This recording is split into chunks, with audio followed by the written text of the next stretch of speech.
start discussing and dissecting it. We also ask and strongly encourage you and everybody to re-upload and mirror this on any and every platform, redub it in your language, do reaction videos, make screenshots, remixes, refixes, and get this out there. One last disclaimer, some of the maps on these models and elements are not to spec, and I did them to be as visual as possible, so don't mind some of the maps being off, distorted, or totally wrong. They are meant for representation purposes only. So, grab your snacks and drinks, and get ready to have your mind blown. Let's go. Before we get into the details, it's extremely important that you have a full understanding of the construct of our geocentric electromagnetic universe. If you're not familiar with this geocentric model, we're going to leave links in the description for you to catch up on the basics. In short, we're not on a ball. Our Earth currently consists of 4 concentric rings of physical land, beginning and spiraling out from the 0-point axis at the center of the plane, just like a drop of water that falls into a larger body of water, therefore creating a ripple effect, beginning from its point of impact, concentrically expanding outwards. The very middle center of this vast earthly concentric plane is what's known as the 0-point axis. This is what we refer to as the magnetic North Pole.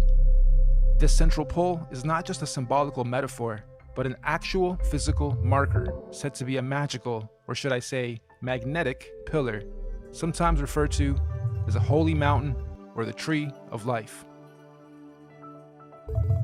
The first big red pill you're gonna have to swallow is that beyond all these dimensional fields of energy from where we are now, in our northern and southern extremities, are other extraterrestrial lands inhabited by other extraterrestrial civilizations. This is what we might call extraterrestrial outer and inner space, extraterrestrial outer and inner Earth. I know, it sounds crazy, just bear with me. Each of these 4-dimensional rings of Earth have their own lunar, solar systems and seasons, and their own sun and moons, which would be our current 7 wandering stars. Saturn and Jupiter being the solar sun and lunar moon of the outermost ring, domain, or realm of Earth. Mars and Venus being the solar sun and lunar moon of the next concentric domain of Earth inside that. This Mars and Venus domain would be the main realm beyond our southern Antarctic boundary and the Aurora Australis electromagnetic field. Then, of course, we have our own solar sun, Apollo, and lunar moon, Artemis, in this domain. And last but not least, Mercury within the inner central realm beyond our northern Arctic boundary and Aurora Borealis electromagnetic field. This inner star, Mercury, is androgynous, both a solar sun and lunar moon in one.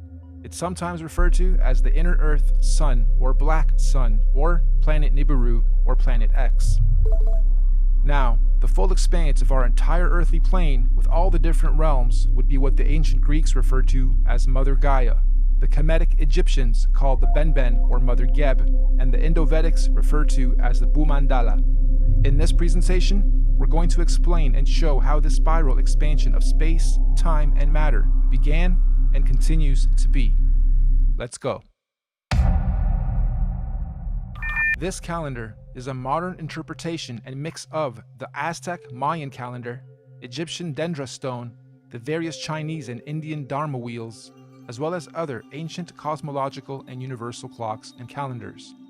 Many ancient cultures, civilizations, mystics, and researchers have created and depicted various cosmic clocks and calendars over the ages. Some simple, others complex, but one thing is for sure. They all knew that all time operates in a cyclical pattern. They knew that everything in existence has a beginning, a middle, and an end. Birth, experience, growth, and death. Sunrise, midday, sunset, midnight. Spring, summer, autumn, winter. Iron, bronze, silver, gold. You get it. So our cosmic calendar of time is a macrocosmic and syncretic mirror reflection of those observable microcosmic clocks, calendars, cycles, and seasons of time. And as always, our research is embedded on the foundation of natural and observable everyday reality. Hopefully by the end of this presentation, you will have a better understanding of how different ages, races, civilizations, and realms have come about over time within our electromagnetic cosmic egg universe. So in order to understand our calendar better, we need to break down something known as an epoch. Our epoch here is going to be 24,000 years for one full cycle. What is the definition of an epoch? A division of time that is itself a subdivision of a larger period of time. Think of seconds to minutes to hours to days to months to years. Good examples of epochs. An epoch is also subdivided into ages corresponding to a series of chronological changes or events. An epoch can sometimes be referred to as an era, age, period, time, eon, span, stage, or point in history. Universal epochs are also sometimes referred to as a platonic year or a cosmic day. Just like a clock striking 12 and starting another cycle or day. So our epochs are 24,000 years, reflective of our natural 24-hour day and clock. 24 hours in a solar day, 24,000 years in a cosmic day. The first thing we're going to do is lay a typical 12-hour dial. We're going to follow this by also laying 12 months of the year, and follow that ring by a ring of the 12 zodiac signs matching up to each month. The next ring is going to represent our 4 seasons: autumn, winter, spring, and summer. The ring inside this one is going to represent our 24-hour clock, with 6 p.m. being represented at 12. The next ring is our meridian. We have midnight, quarter past, half past, and quarter to. And inside this ring are going to be our 4 concentric lands, eras, ages, civilizations, and solar systems. As stated, we've already had 4 epoch cycles, and we are currently a quarter past the 5th. Now, just as there are 4 earthly physical realms, there are also 4 physical humanoid root races associated with the creation of each realm. These 4 root races are the Hyperboreans, Lemurians, Atlanteans, and Aryans. But there's also a 5th race of beings that lives in the center, Mount Meru, of our Earth. This is the Master Root race, the Polarians. Unlike the other 4, the Polarians are semi-ethereal, meaning not completely physical beings. They do not have a definitive skin pigment, size, color, or race. Having said that, they are often depicted as being somewhat indigo-bluish, translucent beings. The very middle or central point of Earth is where the earth and the heavens meet, and this is where the gods live.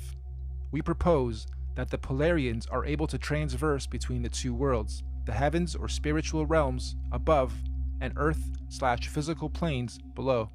Anyway, these Polarians began the human race at pole position. They were the very first forms of earthly beings to manifest on this plane.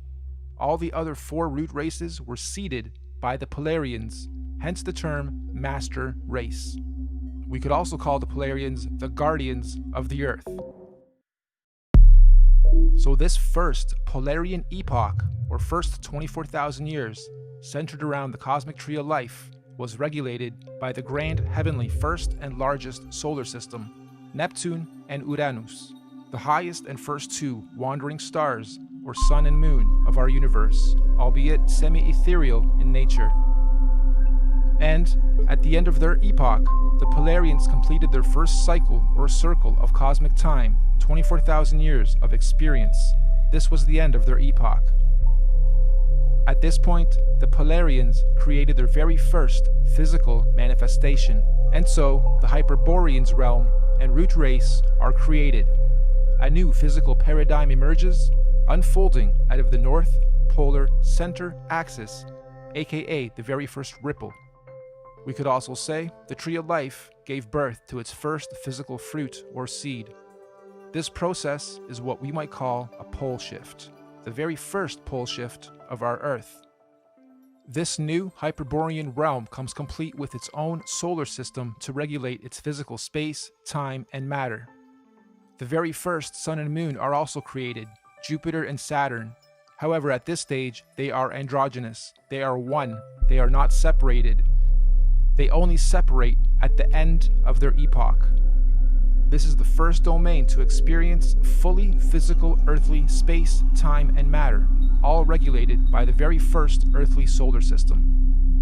This Hyperborean realm that unfolded out of the center pillar was the very first Garden of Eden, surrounding the Tree of Life, or Mount Meru, at the center. Keep this in mind for the rest of the creation process. Every time a new ripple comes out, it is the new Garden of Eden. Over the next 24,000 years, during their epoch, the Hyperborean realm was gradually pushed outward away from the center as a new realm and physical root race was created. The second ripple, the Lemurian realm and root race, is seeded. A second pole shift, and again a new paradigm emerges, pushing the old Hyperborean realm outwards and away from the central pillar or Tree of Life. This is also where Saturn, aka Kronos, and Jupiter, aka Rhea, separate and start their orbit. This second realm, the Lemurians, also get their own sun and moon, which is at that point in time also androgynous, a sun and moon in one, which will in 24,000 years be known as Mars and Venus. During this epoch, the Lemurians are the Garden of Eden, and Mars and Venus, the androgynous sun and moon, regulates its cycles, seasons, and ages of this new realm and domain. Don't forget, the Lemurians were also seeded from the Polarians, the master root race, and not the Hyperboreans going inward. All races were created and seeded from the Polarians. So the Lemurian realm is the second Garden of Eden, and again, after a cyclical time, when their epoch ends, they too were pushed outward to make way for the third root race. The Atlantean realm and root race is seeded. This is pole shift number 3. Mars and Venus now separate into two and start their orbit. This new Atlantean realm, like the previous two, was seeded with its own androgynous sun and moon that will eventually turn into Apollo, our sun, and Artemis, our moon, to regulate and control the cycles, seasons, and ages of that realm. This Atlantean root race and realm is the one we currently inhabit. All human races in this realm of Earth are predominantly Atlanteans. You are an Atlantean. During this Atlantean epoch, we in this realm were the Garden of Eden at the center. And once again, over cyclical time, 24,000 years, history repeats itself.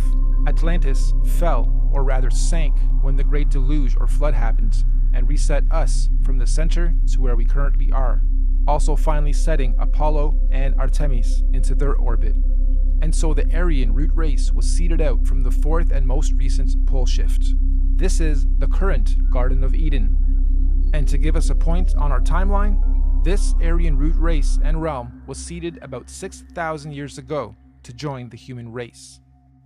And as our fractal pattern continues, just like the realms before it, the Aryan realm was birthed with its own solar system, Mercury, its androgynous sun and moon, to regulate and control the cycles, seasons, and ages of that new domain. And so, here we are, 6,000 years into the Aryan or fifth epoch.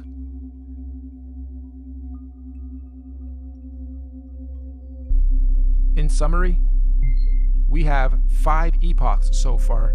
The Master Race, the Polarians. 24,000 years later, the Hyperborean realm was created. 24,000 years after that, the Lemurian realm was created, then the Atlantean, then the Aryan.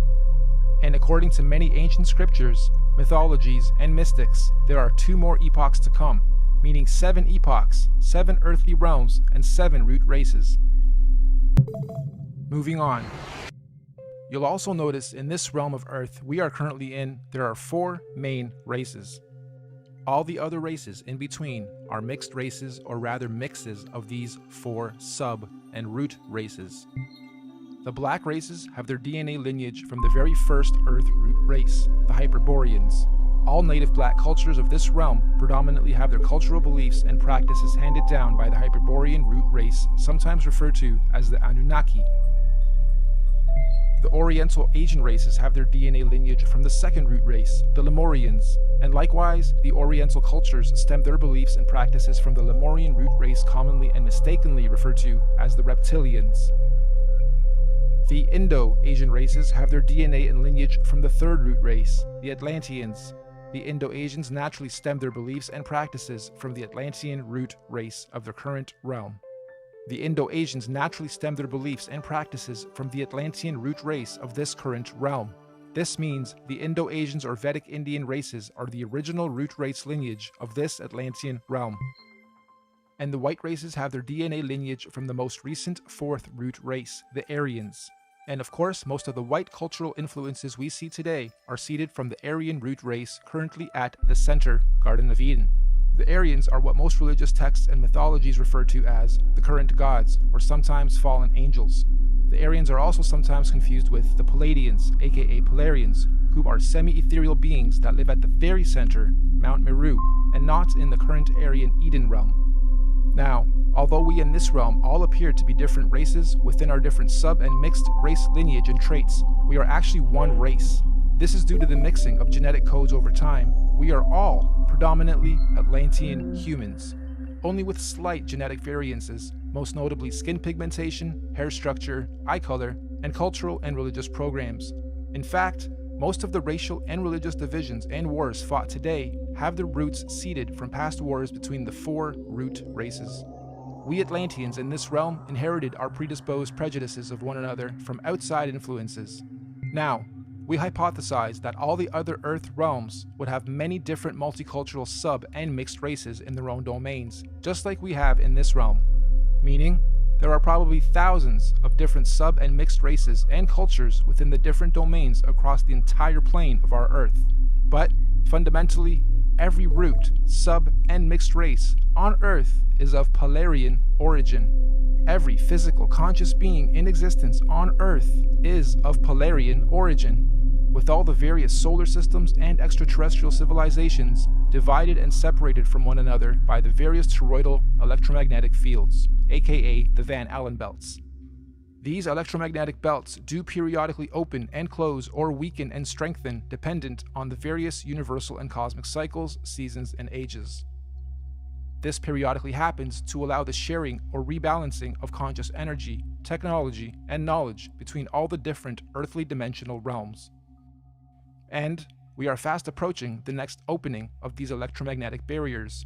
This opening event will be a revelation that will impact us all in this realm, collectively and individually. We can already see the birthing pains of this great cosmic event with the current so-called conscious awakening and unusual weather patterns. Moving on, we must remember that these physical constructs we call bodies are just that. They are bodies, vehicles, avatars that carry the real, living, Polarian conscious energy or spirit being within it.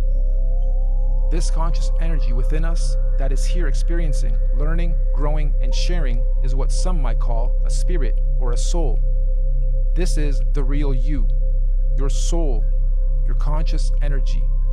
And we all know energy has no color or race or nationality or prejudices, just polarity, positive energy, good vibes or people or souls, and negative energy, bad vibes, people or souls. And as such, the human race is just part of the temporary physical journey, individually and collectively, what many in modern times term as the Matrix, or what the ancients called the Maya, the illusion. Next, let's explore exactly how cosmic epochs and ages work, using the current Aryan epoch calendar as our reference. You'll notice the outside rings note our months of the year, as well as our 12 zodiac signs. The 12 solar months are actually a microcosmic reflection of the 12 zodiac constellations. These 12 zodiac constellations are our heavenly cosmic clock rotating above us. As they rotate, each constellation has its own energies that subconsciously influence and help guide us consciously here on the earthly plane, both individually and collectively. These 12 months are further divided into our 4 seasonal sections: autumn, winter, spring, and summer, which in cosmic terms are known as the 4 seasons of conscious evolution. These conscious seasons are what the Greeks called the 4 ages of man and Vedic scriptures called the Yuga ages. These 4 Yuga ages are the Golden Age, Satya Yuga, Silver Age, Treta Yuga, Bronze Age, Dwapara Yuga, and Iron Age, Kali Yuga. A full epoch, 24,000 years, is broken up into 8 Yuga ages. Therefore, each Yuga age is 3,000 years. You'll also notice there are more golden or yellow ages than any other.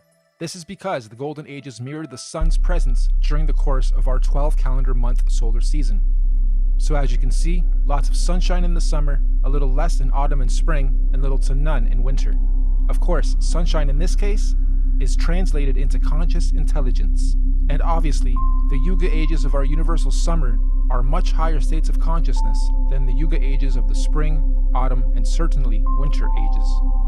We also hypothesize that when golden ages overlap within different realms, there are no torus fields or separation between those particular realms. This means that when the time comes and the golden ages overlap, all lands that overlap can be crossed in and out of. In other words, those particular domains are open and free to interact without restriction. This is because they are oscillating at the same golden ratio of frequency or resonance. So, let's now map the universal, cosmic, and solar timelines of all the individual realms or domains. Mainstream science tells us that the Iron Age began about 6,000 years ago, which mirrors the reset point here, 12 o'clock. They also tell us that the Middle Ages were about 3,000 years ago from today, which again mirrors the timeline here. And this timeline is also the common narrative among most holy books. So, our calendar has our realm or domain beginning this epoch 6,000 years ago with the age of Taurus, the bull. Interestingly, the Old Testament of the Bible begins in an age where they worship the bull. This is symbolical of the first 2,000 years of Taurus astrological energy. After some time, bull worship ended with the story of God telling Abraham to stop bull worship and instead sacrifice a ram. This is symbolical of the change from the Taurus bull age into the Aries ram age. And again, 2,000 years later, Jesus, the fisher of men, comes into play. The Jesus fish symbolism is telling us of the shift from the Aries into the two fish Pisces age. And once again, as we reach the end of the Jesus fish Piscean age, we now see the effects of the new water Aquarian age. Aquarius, of course, is symbolized by the mixing of waters. It is the age of mixing, discovery, disclosure, and technology. If we were to set this calendar to today's date, we would be sitting at just before quarter past reset. 6,000 years into the fifth epoch, bang in the middle of the cosmic winter or iron age of universal collective consciousness. In fact, to be a little more exact, we've got us at 2 minutes to midnight. Midnight being 2020, minutes being years. Now, this is interesting because mainstream science has something called the doomsday clock. And on the doomsday clock, they are saying the Earth is 2 minutes to midnight or doomsday. It was actually moved from 3 minutes to 2 minutes on the 18th of January of 2018.